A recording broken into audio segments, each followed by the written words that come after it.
Artificial Intelligence, a fan's novel. Book 2, Chapter 6, Facts and Fairy Tales.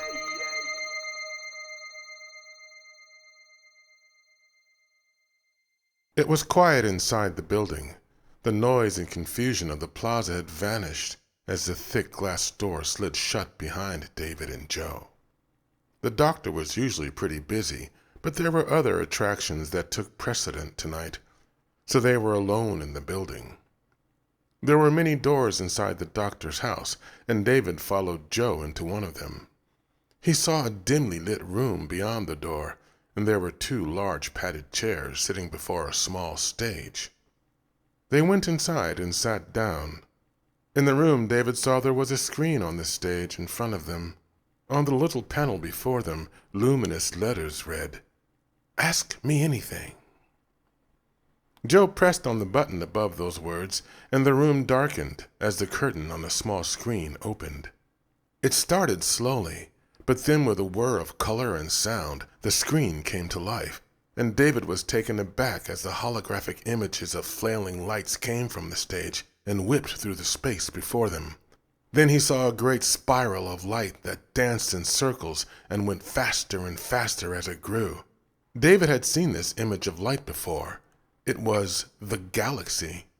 As the image swirled faster, it seemed to close in on itself, and then out of the middle of the chaos, a head sprung forth, spinning as quickly as the milky cluster of stars.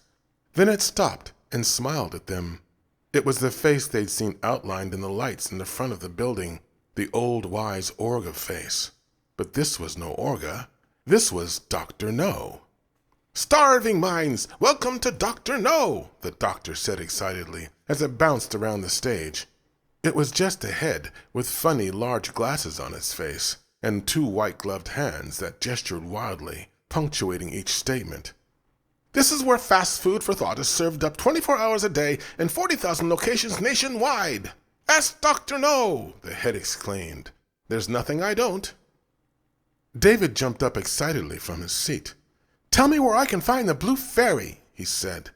There was a beep, and the big head moved back, as if surprised by David's sudden question.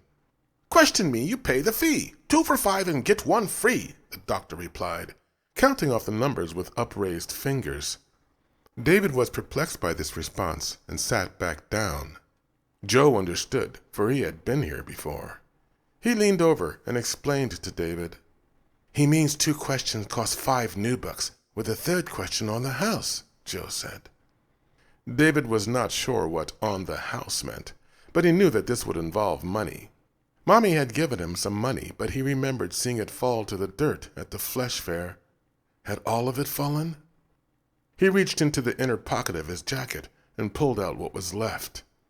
The size of the wad of crumbled bills was much smaller now. "That's everything I have left," he said to Joe, who held his hand outstretched. Joe took the money and counted it. 10 new bucks and a 10 copper piece. 7 questions is what this will buy, Joe said. "That should be enough, shouldn't it?" David said, concerned by Joe's look. After all, there was only 1 question that mattered. Joe had been through this before, and he knew the complexities of retrieving information from the good doctor. David was obviously new to this. He was apparently new to everything. Whoever had kept him hadn't shown him much of the world. Joe felt another new bit of data running through him as he realized that he was going to be responsible for teaching the little mecha. He had no word for this thought. "The doctor's a smooth operator, David," he whispered. "He will press our limits and make us work, but try we must." Then he put the money into the tray under the "Ask Me Anything" sign and slid the tray in. Suddenly the doctor sprang into motion again. His face was lit up with excitement, and his hands gestured wildly as he spoke. "Greetings, colleagues! On authors, factual text or fictional text. First or third person, usual literacy range from primal level to postdoctoral." Stylized holographic text images of the categories came out of the doctor's hands, as the computer listed them so quickly that even their mecha minds had to pay close attention. Usual span of styles from fairy tale to religious, who's who, where's where, or flat fact, the doctor said. The colorful words announcing the categories floated around David and Joe, filling the room. David suddenly realized why Joe had been so concerned. He was perplexed at the amount of information he must sort through in order to ask a simple question. He looked at Joe, confused. Flat fact? He said. The category suddenly disappeared. Thank you for question number 1, the doctor said in response to David's words. Flat fact is a term demanding an equal answer with speculative interpretation. That shouldn't count, David yelled as the doctor continued speaking. He turned to Joe for help. That wasn't my question, he said, with a plea in his eyes. Joe leaned close to David and whispered, You must take care not to raise your voice up at the end of a sentence, or he'll think you're asking him a question, he explained. David was glad that Joe was here to explain things, or he may already have used up his questions. He also realized that the doctor was clever. He'd have to be careful. The doctor finally noticed that they were talking and raised his voice as he finished answering the question. You're mumbling, the doctor yelled, and the two mechas once again paid them their attention. Flat fact, Joe said, plainly announcing the category of their interest. You have 6 more questions, the doctor announced, waiting with the fingers of his holographic hands pressed together. David took care to ask the question correctly this time. Where is Blue Fairy? He said, pronouncing each word precisely and raising his voice dramatically at the end of the question so there would be no more confusion. In the garden, the doctor announced happily. His holographic hand was suddenly filled with a large bouquet of colorful blue flowers. Vascostylus Blue Fairy blooms twice annually with bright blue flowers and a branched inflorescence, a hybrid between Ascomeda arlet. You now have 5 more questions, the doctor said, his hands as suddenly empty as the bouquet had appeared. David thought for a moment and then tried again. Who is Blue Fairy? He said when the question finally occurred to him. Are you sad, lonely? The doctor queried, his voice now warm and understanding. Blue Fairy Escort Service will find them made for you. Call us. We're in your Cyber Pages guide. David was not sure what that meant, but he knew it was not his Blue Fairy. Joe smiled as he recognized the advertisement. His little friend was going to have to be more careful in his questioning. You have 4 more questions, the doctor happily informed them. David could not be sure, but he wondered if the machine was enjoying this. The doctor was smiling patiently again, his floating head propped up on his floating hands as he waited for their next round of inquiry. David was closer to the truth than he knew. It was a game. To the doctor, everything was a game. Joe, David beckoned. Joe leaned close, and the boy mecha whispered. Try fairy tale, he said. New category, Joe said, sitting upright. The room was filled again with the colorful text that showed their options. A fairy's tale, Joe said. No, David whispered urgently. He didn't want anything else to go wrong. They were running out of questions. It's fairy tale, David corrected. No, Joe repeated to the doctor, and the machine beeped as it recalculated the category. Fairy tale, Joe said. The floating categories disappeared again, and the doctor's eyes locked on David. He had understood that the little one seemed to be asking all the questions. David waited a moment before asking. He had to get it right. What is Blue Fairy? He inquired finally, when he felt sure that it was the correct wording. Pinocchio by Carlo Collodi, the doctor said, and began to recite the tale. At this signal there was a rustling as a flapping of wings, and a large falcon flew to the windowsill. The doctor continued, but David had already heard the story. His mind was elsewhere. It was on the little holograms that were floating through the room. There was one that had to be Pinocchio. Yes, and that one looked like Geppetto, his father. And there was his friend, Jiminy the Cricket. And then David's missing heart would have jumped, for there she was. That's her, he said, an awed reverence, as the image of a small winged fairy dressed in blue floated through the room.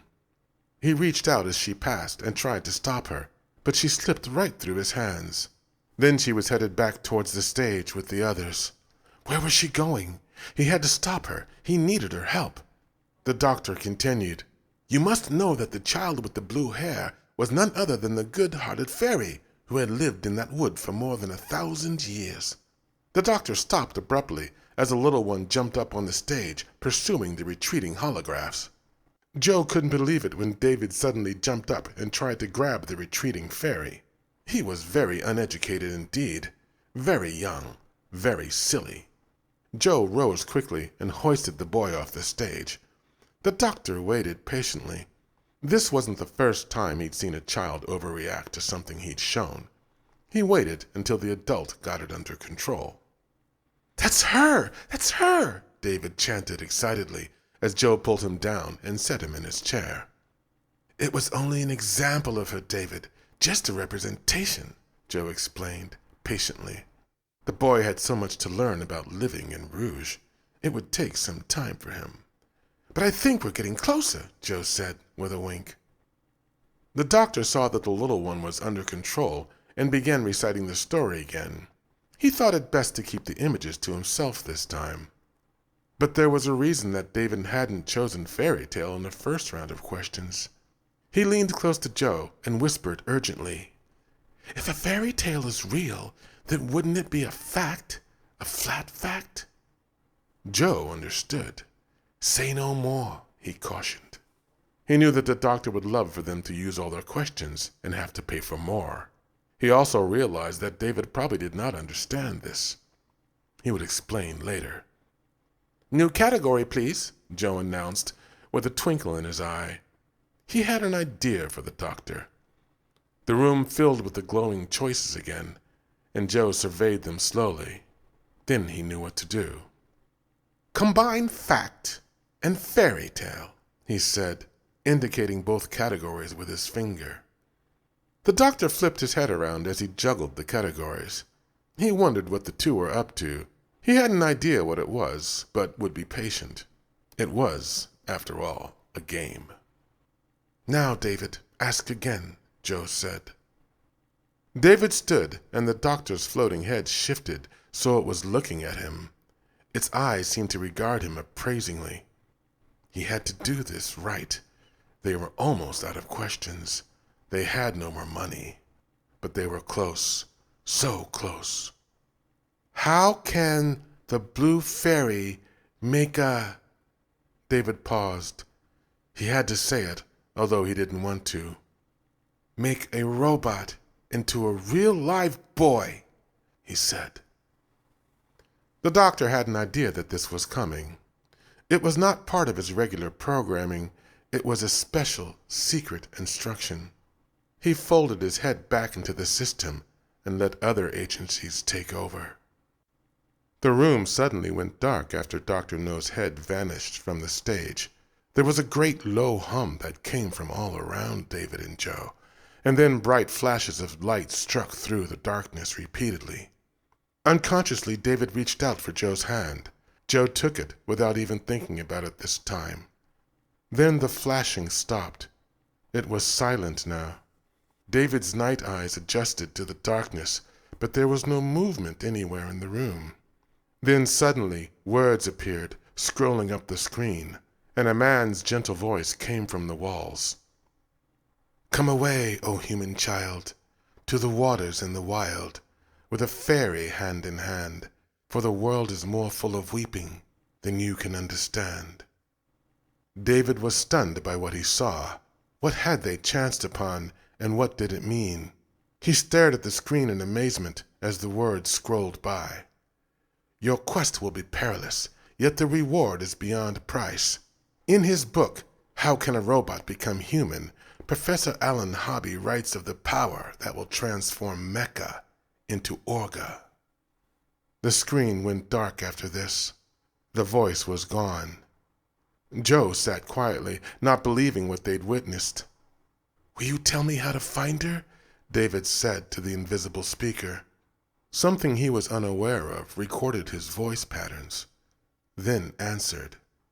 "Discovery is quite possible," the voice said. "Our blue fairy does exist in one place, and in one place only."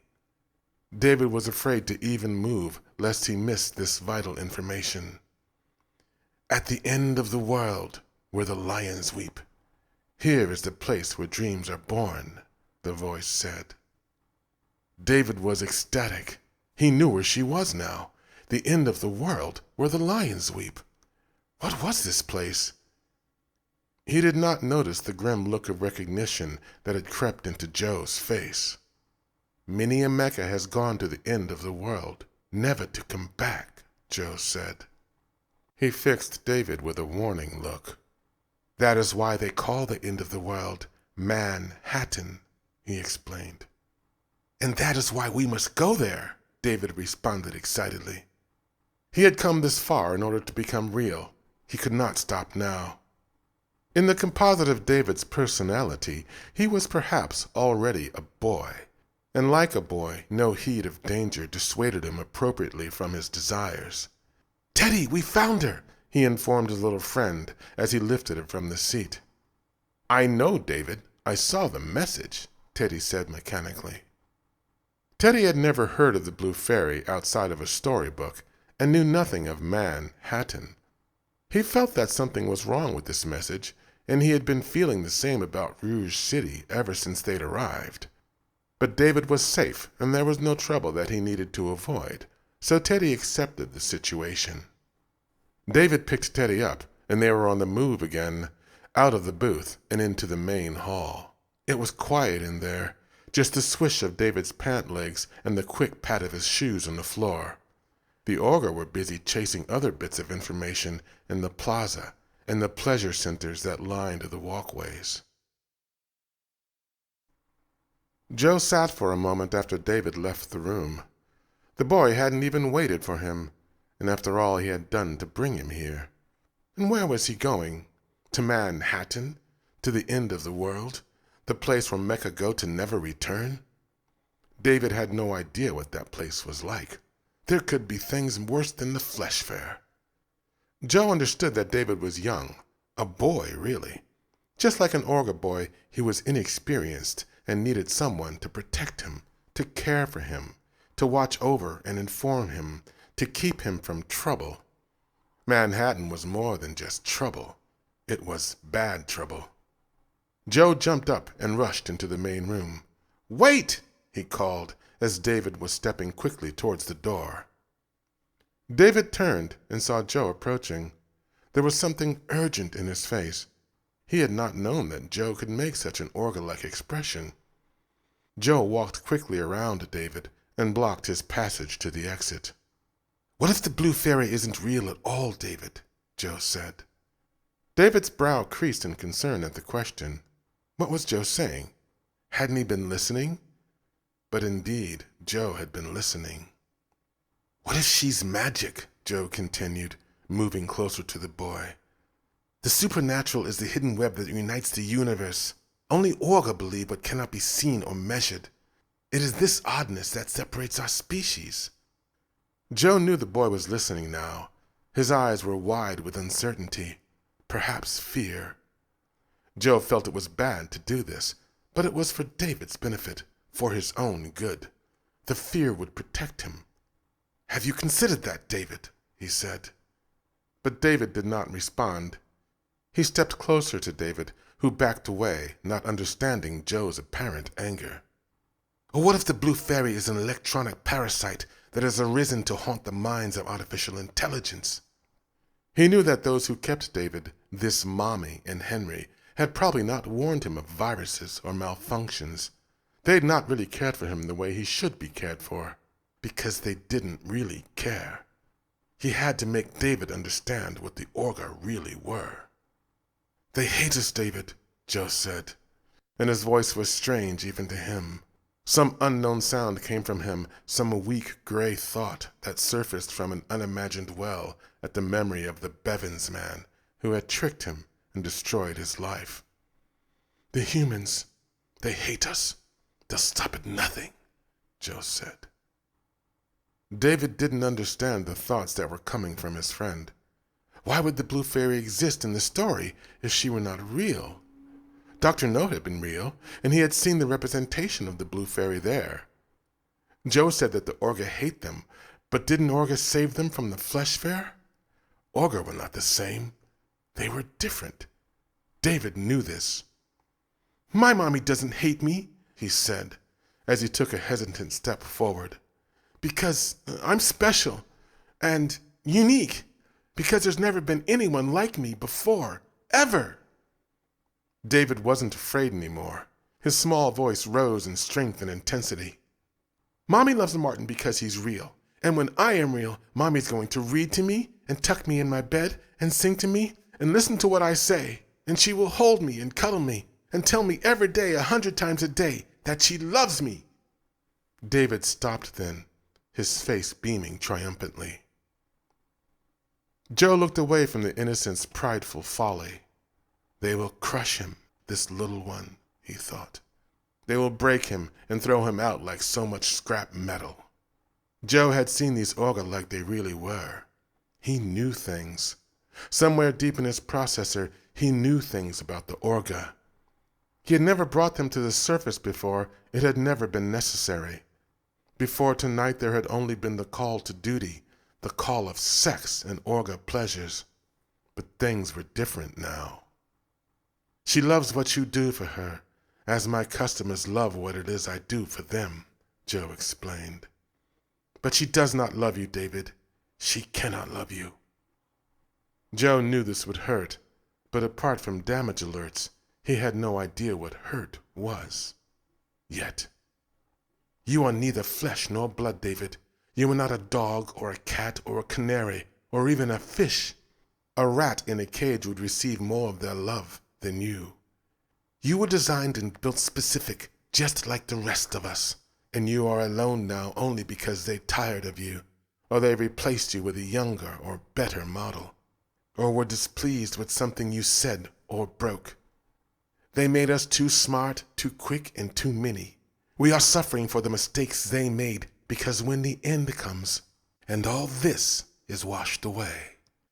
Joe made a big circular gesture that suggested the great city and more. "All that will be left is us, and that's why they hate us, and that's why you must stay here." Joe reached out his hand to his friend. "With me," he said. David felt a new sadness. He did not understand all the things that Joe had told him, but Joe was right about one thing. David was built specific. He was made to be young, and like the young, all that moved his heart were dreams and beautiful things, and love. He was to think and feel things that no mecha had ever felt or thought before. He had a motivation as strong as any Orga that had ever moved mountains to reach a plateau.